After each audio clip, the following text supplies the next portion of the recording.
Saint کے 6 ارکان بھی کمیٹی میں شامل کیے گئے ہیں۔ قومی اسمبلی سیکریٹریٹ نے پبلک اکاؤنٹ کمیٹی کی تشکیل کا باقاعدہ نوٹیفکیشن بھی جاری کر دیا ہے۔ کمیٹی میں مسلم لیگ نون کے 7، سنی اتحاد کونسل کے 6 اور پیپلز پارٹی کے 5 اراکین شامل ہیں۔ J U I M Q M کا ایک رکن اور ایک آزاد بھی کمیٹی کا حصہ ہے۔ مسلم لیگ نون کے ارکان میں وزیر دفاع خواجہ آصف، سردار یوسف، طارق فضل چودھری، چودھری جنید انوار چودھری، شزرا منصب، رضا حیات حراج اور رانا قاسم نون شامل ہیں۔ پیپلز پارٹی کے ارکان میں مرتضی محمود، شازیہ مری، حسین طارق، نوید قمر، ہنا ربانی کھر شامل ہیں۔ سنی اتحاد کونسل کے ثناء اللہ مستی خیل، ریاض فتیانہ، ملک عامر ڈوگر، خواجہ شہریار محمود کمیٹی کے رکن ہوں گے۔ قائد حزب ائتلاف عمر ایوب خان آزاد رکن کے طور پر پی اے سی میں شامل ہیں۔ ایم کیو ایم کے معین انور اور جے یو آئی کی کی شہدہ بیگم بھی پبلک کمیٹی کا حصہ ہیں۔ وزیر خزانہ باللحاظ عہدہ کمیٹی کے رکن ہیں۔ اگلے مرحلے میں پبلک اکاؤنٹ کمیٹی کا چیئرمین منتخب کیا جائے گا۔ اگر دیکھا جائے تو کمیٹی میں حکومتی اتحاد کے ارکان کی تعداد زیادہ ہے، انہوں نے ہی پبلک اکاؤنٹ کمیٹی کے چیئرمین کو چنا، تو پھر پی ٹی آئی کا چیئرمین بنتا نظر نہیں آ رہا۔ ہونا بھی نہیں چاہیے، مطلب اب کس پبلک اکاؤنٹ کمیٹی کا جو عہدہ ہوتا ہے، اس نے پورے حکومت کے پورے جو اس پہ نظر رکھنی ہوتی ہے، تو اس کے لیے کوئی غیر سیریس قسم کا بندہ جس کا پورا دھیان صرف اس طرف ہوگا کہ انہوں نے عمران خان کو ریسکیو کیسے کرانا ہے، انہوں نے کہاں پر کس کو کتنا بلیک میل کر کے عمران خان کو کتنا فائدہ پہنچانا ہے، وہ اس چیز سے نکلیں گے نہیں۔ ان کا رویہ جارحانہ ہوگا، کیونکہ وہ چاہے پبلک اکاؤنٹ کمیٹی ہو، چاہے وہ جلسہ ہو، چاہے تھڑا ہو، چاہے گلی ہو، چاہے محلہ ہو، چاہے اسمبلی ہو، چاہے سینٹ ہو، ان کا رویہ ایک جیسا رہے گا۔ انہوں نے ہر حال میں عمران خان کی جو وہ پالیسی ہے کہ ہم نے لڑ جھگڑ کر اپنے فالورز کو بتانا یہ ہے کہ ہم بڑی جدوجہد کر رہے ہیں اور ہم عمران خان کے اس نظریے پہ چل رہے ہیں کہ اسمبلی کس طرح نہیں چلنے دینی، حکومت کس طرح نہیں چلنے دینی، تو ایسے میں یہ اتنا اہم جو عہدہ ہے وہ کسی ایسے بندے کو دے دینا یا ایسے لوگوں کو دے دینا میرے خیال میں تھوڑی زیادتی ہو جائے گی۔ تو اس لیے بہتر ہے کہ یہ جو کسی سیریس پرسن کو دیا جائے جو اس کے ساتھ واقعی ہی انصاف کر سکے، تو اس کے لیے پاکستان تحریک انصاف میں تو مجھے دور دور تک کوئی نظر نہیں آتا۔ دوستو، ثاقب نثار کے دور میں ہوا کرتا تھا جب نواز شریف کو سزائیں دینا مقصود تھا، تب ثاقب نثار گروپ ججوں کو ہدایت دیتا تھا فلاں مدت میں کیس کا فیصلہ نواز شریف کے خلاف دے دو، نواز شریف کو سزا دے دو۔ اب عمران خان کے لیے ہو رہا ہے، لیکن اس بار ریلیف دینے کے لیے ہو رہا ہے۔ سیشن کورٹ اپنی مرضی سے کیس چلانا چاہ رہی ہے، میرٹ پر چلانا چاہ ہی رہی، لیکن کیونکہ اس میں پی ٹی آئی مطمئن نہیں تھی، وہ چاہتے تھے دنوں میں فیصلہ ہو جائے، تو وہ ہائی کورٹ چلے گئے۔ اسلام آباد ہائی کورٹ نے سیشن کورٹ کو ڈائریکشن دے دی ہے عمران خان اور ان کی اہلیہ بشرا بی بی کی عدت کے سزا معطلی کی درخواستوں پر 10 دنوں میں سزا کے خلاف مرکزی اپیلوں پر 1 ماہ میں فیصلہ کرے۔ اندازہ کریں کہ ایسی سہولت کاری کسی کو ملی ہے جو عمران خان اور اس کی بیوی کو مل رہی ہے، اور نظام انصاف جو ہے وہ بڑا کیا تاریخ جو ہے وہ رقم کر رہا ہے۔ دیکھیں، یہی کچھ ہوتا تھا تب بھی جب میاں محمد نواز شریف صاحب کو سزائیں دینی ہوتی تھی۔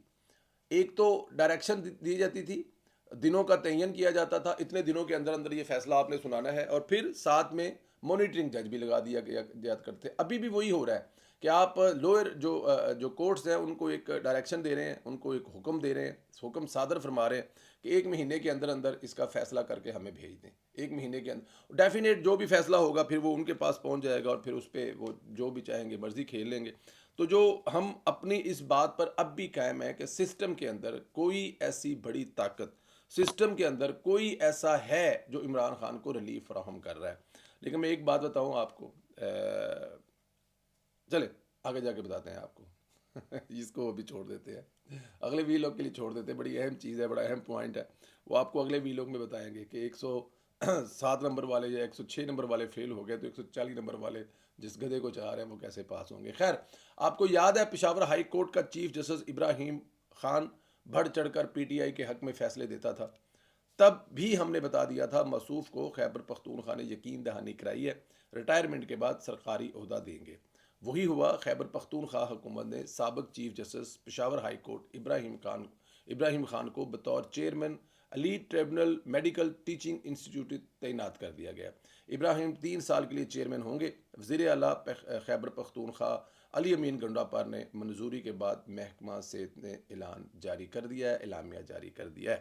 لو جی، اینی جی گل سی جڑی سمجھ نہیں آ رہی سارے دوستوں کہ یہ ابراہیم خان صاحب نے ایڈے کیوں مطلب کہ 9 مئی دے لوگوں ਨੂੰ ਉੱਥੇ ਪਨਾਵਾਂ ਦਿੰਦੇ ਨੇ, ਆਪਣੇ ਘਰ ਬੁਲਾ ਲੈਂਦੇ ਨੇ। وہ یاد ہے ਸਰਤਾਜ ਗੁੱਲ ਸਾਹਿਬ ਨੇ کہا جی مجھے ڈر ہے کہ جی مجھے گرفت, انہوں نے کہا جی کوئی گل نہیں, تو میرے گھر ہی آ جا, راتی میرے نال ہی آ جا, کوئی گل نہیں, ساڈے گھر ہی آ جا, تو ساڈے گھر ہی سو جا. تو یہ ہے وہ صلہ جو دیا جا رہا ہے. اور باتیں کی جاتی تھی دوسرے لوگوں کو کہ جناب یہ لوگ جو ہیں جج کر لیتے ہیں. یہ کیا ہوا تھا جج, پورا جج ہی کیا ہوا تھا, اور نہ اس جج کو شرم آئی ہے, اور نہ لگانے والوں کو خیر کیا شرم آنی, لیکن اس جج کو ہی شرم آ جاتی. خدا کے بندے کو 2-4 سال نکال تو لیتا. تیرے پہ اتنا بڑا الزام ہے کہ تو پی ٹی آئی کا جج ہے, تو نے پی ٹی آئی کو اتنا ریلیف دیا ہوا ہے, تو نے 9 مئی کے لوگوں کو اتنا ریلیف دیا ہوا ہے, تھوڑا سا کم از کم وہ کی کہتے ہیں قبر نو خشک تے ہو لین دے, تو تے قبر بھی نہیں خشک ہون دیتی, گلی گلی قبر اتنے پیر رکھ دیتے ہیں. بٹ نہیں ہو, یہی کچھ کیا جا سکتا ہے. دوستو ایک چیز بڑی اہم ہے, جیسے ابھی میں بتا رہا تھا آپ کو, پاکستان کی فوج کا نمبر دنیا میں 5ویں-6 نمبر پر ہے. ٹھیک ہے جی, بہترین لوگ ہیں اس میں, بہترین دماغ ہے, یہ بات آپ کو ماننی پڑے گی.